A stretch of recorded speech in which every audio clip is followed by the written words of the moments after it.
It was August 15, 1947, and over Karachi a new flag fluttered in the morning breeze.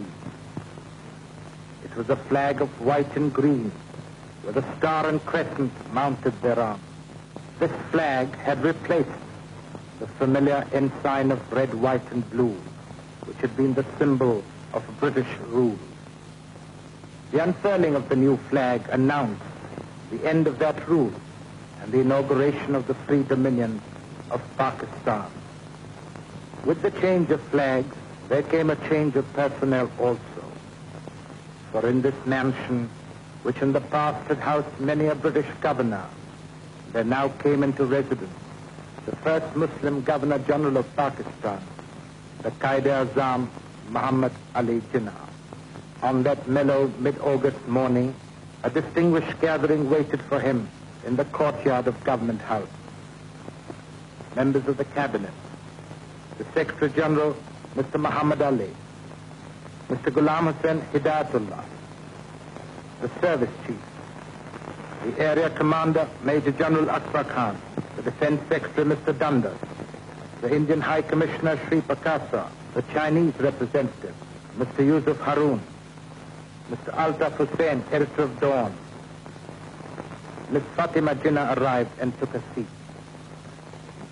Then, dressed immaculately in a silk sherwani, Mr. Jinnah, escorted by his ADC, came out of the building to receive the salutation of the people he had united under this new flag.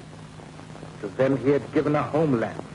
What was even more important, he had given them a place among the free peoples of the world. The birth of Pakistan had coincided with his taking over the Governor-Generalship of this new dominion. The swearing-in ceremony began with a recitation from the Holy Quran by Pir Ilahi Baksh.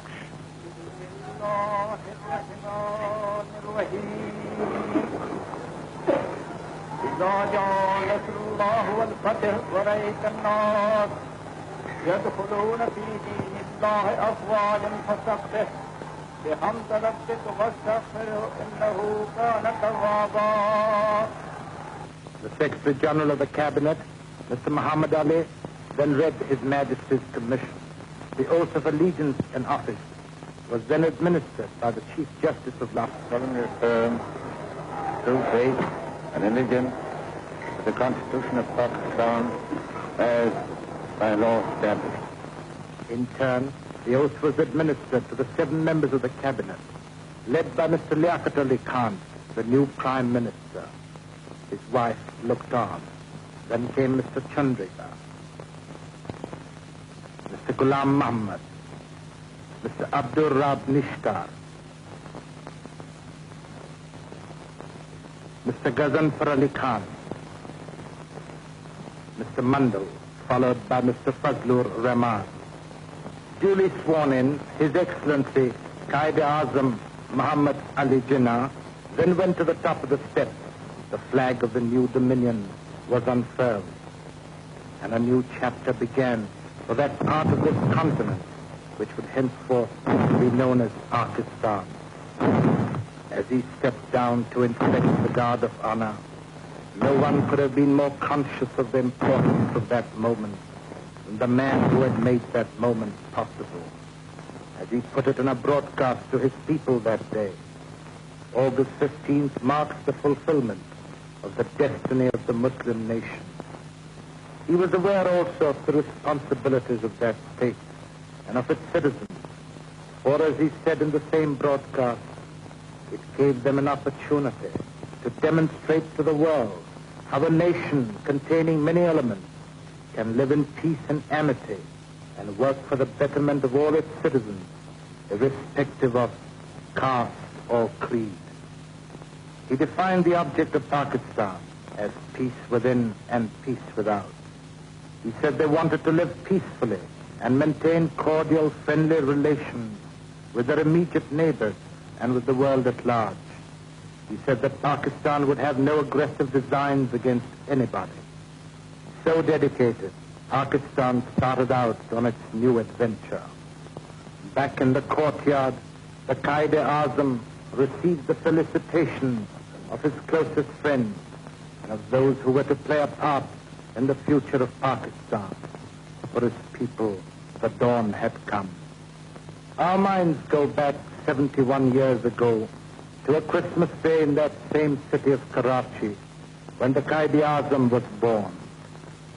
No one could have dreamt that this same child would one day play the role of founder of this new state in that same city of Karachi, even as no one could have visualized that this once barren desert would become the capital of a new dominion and the nerve center of the fifth largest state in the world.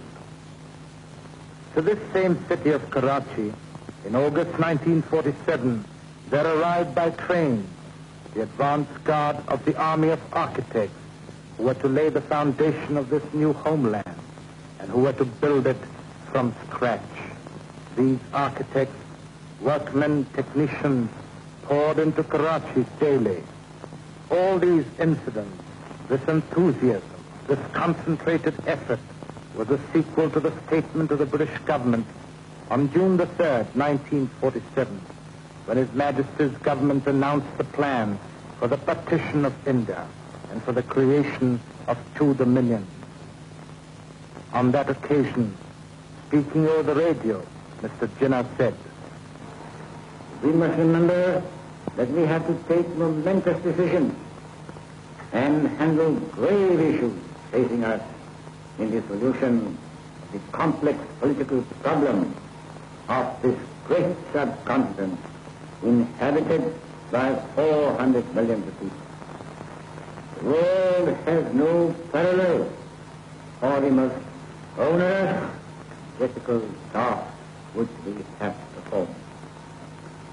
I pray to God that this critical moment He may guide us and enable us to discharge our responsibility in a wise and statesmanlike manner." While the rank and file of the builders of Pakistan arrived by train, its more important architects arrived by air. Among the early arrivals at the airport was Mr. Liaquat Ali Khan, the Qaid-e-Azam's second in command. Mr. Liaquat Ali Khan was to hold the important office of Prime Minister of Pakistan. The planes kept arriving, and the excitement mounted till August 7th, when the Qaid-e-Azam was to arrive in person. Many of his followers had come from near and far to see him land on this soil on which, centuries ago, another Muslim, Muhammad bin Qasim, had also landed. The arrival of Mr. Jinnah in Karachi was for his people an equal thrill. He was a man who had promised them Pakistan, and he had got it for them. Now he was with them. He had set foot on Pakistan for the first time. Their dreams had become a reality. With him was his sister, Miss Fatima Jinnah, the First Lady of Pakistan.